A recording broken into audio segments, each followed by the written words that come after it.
Hai mai sentito il telefono vibrare quando non dovrebbe? Hai mai letto un nome sul display che non può essere lì? Perché questa non è una leggenda. Non è un sogno. È un varco. Un crepaccio sottile tra noi e ciò che non vuole più tacere. Prima di continuare, te lo chiedo davvero. Sei sicuro di voler restare?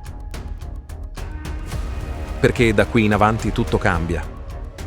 Il buio, la notte, il silenzio, perfino le persone che credevi di aver salutato per sempre. E soprattutto, il modo in cui guardi il tuo telefono. Sta per cominciare la storia delle ultime 17 chiamate. Avevo promesso di raccontarti tutto, e allora continuiamo. Ma sappi una cosa, se resti fino alla fine, lo scoprirai stasera. Ma una volta sentito, non potrai più tornare indietro. Perché questa storia non parla di fantasmi, non parla di mostri. Parla di noi, di ciò che ignoriamo ogni giorno, di ciò che fingiamo di non vedere. E inizia così.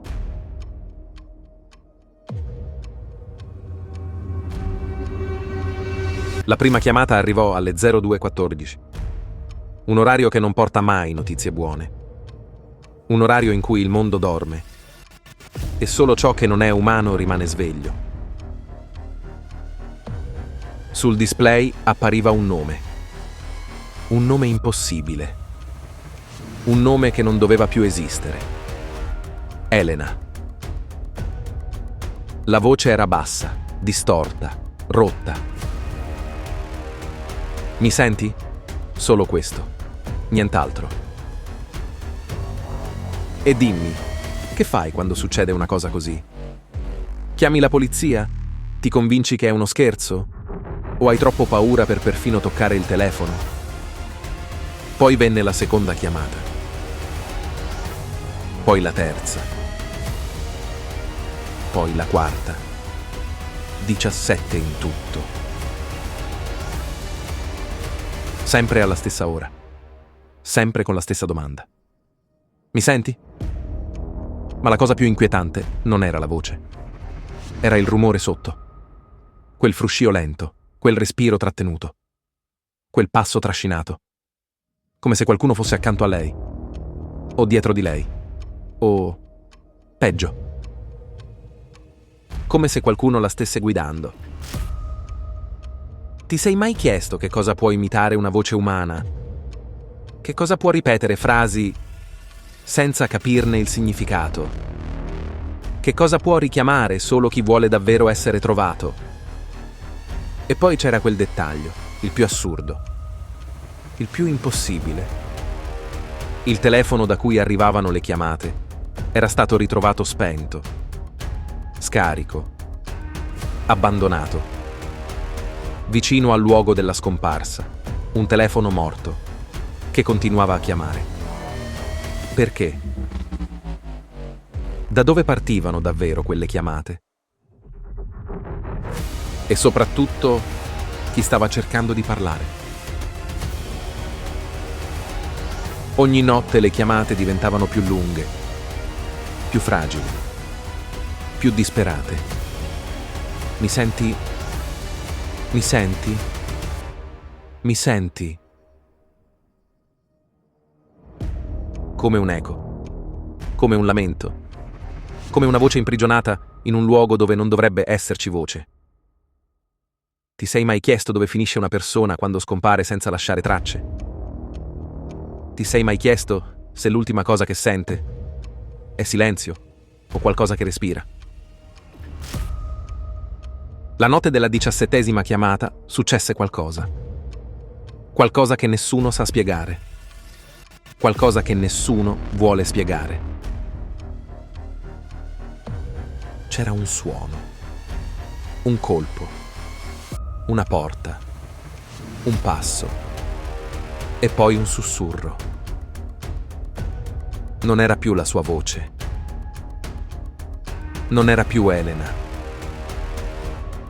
Era qualcos'altro. Qualcuno che parlava attraverso di lei. Ora mi senti? Non mi senti. Ora? Come se avesse aspettato. Come se sapesse che avresti risposto. E dimmi, tu cosa avresti fatto? Avresti chiuso? Avresti ascoltato? O avresti pregato che fosse solo un incubo? Perché vedi, questa non è una storia di chiamate. Questa è una storia di confini. Confini che si rompono, linee che si spezzano, voci che non dovrebbero tornare e che invece tornano. Perché a volte la scomparsa non è la fine. A volte è l'inizio di un viaggio o di un ritorno o di qualcosa che non si può più controllare. E quelle 17 chiamate non erano richieste d'aiuto. Erano avvertimenti, segnali, tracce lasciate da qualcuno che voleva farsi trovare, ma non era più chi pensavi. E allora te lo chiedo, prima di continuare, hai mai risposto a un numero che avresti dovuto ignorare? Hai mai sentito un nome che non avresti dovuto sentire? Hai mai aperto una porta che non era fatta per te? Tana, perché se continui ad ascoltare, non potrai più far finta di non sapere. Non potrai più guardare il telefono allo stesso modo. Non potrai più credere che le chiamate perse siano davvero perse.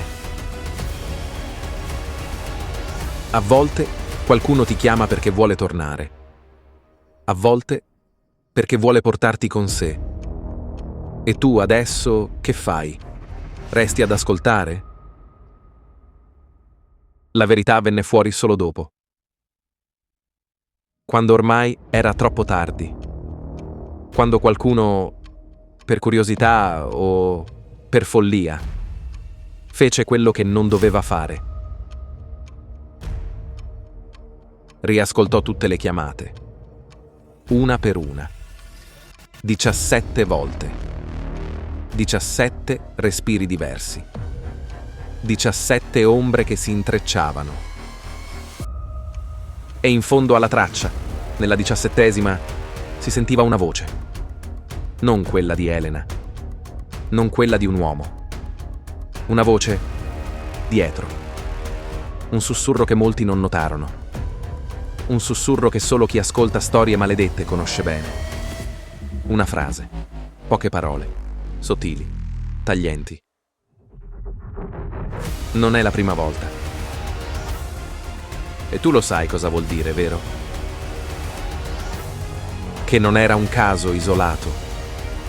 Che non era una voce tornata dal buio per errore. Che non era un numero impazzito.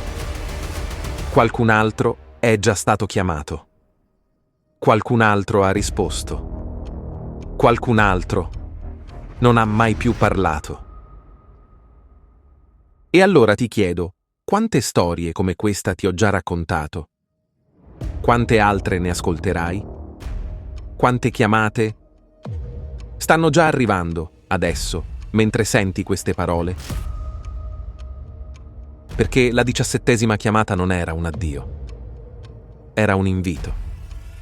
Un messaggio lasciato per chi conosce questo posto, questo canale, queste storie, questi avvertimenti. Se l'hai sentito, non ignorarlo. La prossima chiamata potrebbe essere per te.